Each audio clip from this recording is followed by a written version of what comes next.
They say Mount Cragmore is haunted, but not by ghosts.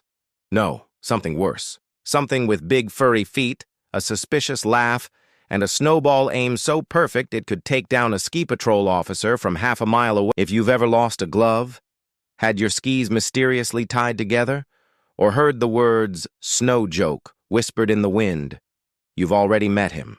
His name is Barnaby, and trust me, you'll never forget him. So here's the deal.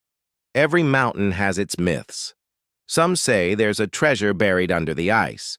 Others claim there's a secret tunnel system where ski instructors sneak away for hot cocoa breaks. But Mount Cragmore?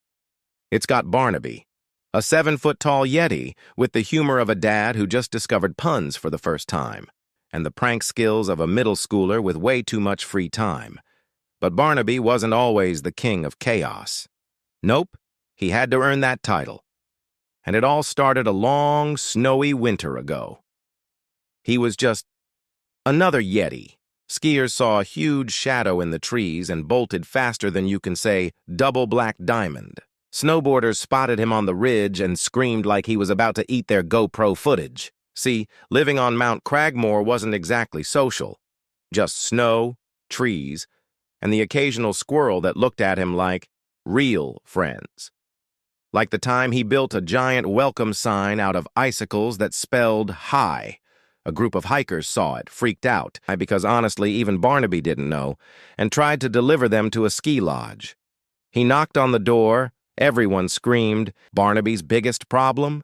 He didn't know how to show people who he really was, a gentle giant who just wanted to laugh with someone. Instead, he kept getting mistaken for a horror movie.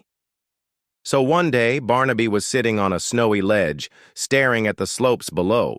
Skiers zigzagged down the mountain like ants with colorful jackets. Their laughter echoed up the cliffs, and Barnaby felt that familiar sting in his chest. He wanted to laugh with them, not alone. That's when it happened. Maybe if I give it back, they'll talk to me. So he trudged out onto the slope. The pole catapulted out of his hands, smacked into the snow, and perfectly planted itself upright like a flag. The skier gasped, then started laughing. "Whoa! Did you see that? That was amazing." Barnaby froze. Wait, they weren't scared. They were laughing at him, but not in a mean way. This was new. This was good. That tiny accident sparked something inside Barnaby. The next day, Barnaby tested his theory. He built a fake snowman with ski goggles and positioned it right on the beginner slope. When people skied past, the snowman accidentally toppled forward thanks to a rope Barnaby tugged from the trees. Skiers laughed so hard they almost fell over. One shouted, "Best thing I've seen all week." Another said, "This mountain's got personality." Barnaby's chest puffed up with pride. For the first time, he wasn't a scary monster. He was funny. And once he realized that, there was no going back. Barnaby started small, tying shoelaces together outside the lodge, sneaking snowballs into backpacks, replacing trail signs with ones that read things like "Caution, Angry Squirrel Zone." Every prank ended with laughter, and the laughter filled the hole in his heart. Finally, people weren't running away. They were laughing with him, even if they didn't know who him was yet. It was during the annual Cragmore Ski Festival that Barnaby got his chance. Hundreds of people gathered at the base of the mountain, music blasting. This was it. We're not talking a normal snowball. He rolled it, packed it. Barnaby would give the snowball a push. He'd steer it into a giant pile of hay bales he'd snuck in the night before. Safe, funny, unforgettable. The moment came. Kids yelled, "It's a snow asteroid!"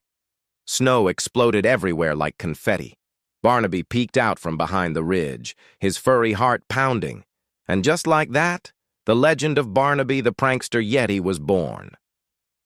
Skiers told stories about the mystery prankster, some kind of magical snow wizard. He had something better than recognition. He had laughter. His way of saying, "Hey, I'm here, and I want to share this moment with you."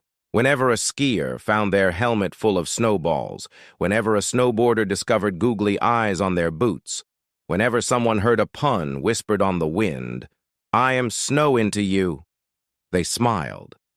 And behind the trees, Barnaby smiled too. He wasn't lonely anymore. He was legendary.